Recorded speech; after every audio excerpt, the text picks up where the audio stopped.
In front of me is Xiaomi 13T, and today I would like to show you how you can manage its location.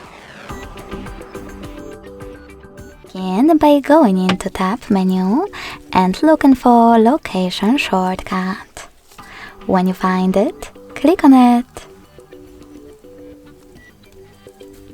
As you can see, mine is now blue.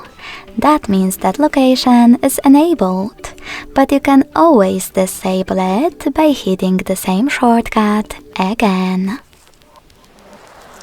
Then selecting Close in a No Location Access pop-up. If you wish to, you can also go into Devices Settings and look for Location section over here. When you find it, click on it and manage it thanks to this Twitter next to it. Thanks so much for watching. If you enjoyed this video, don't forget to leave a like, comment and subscribe. Bye!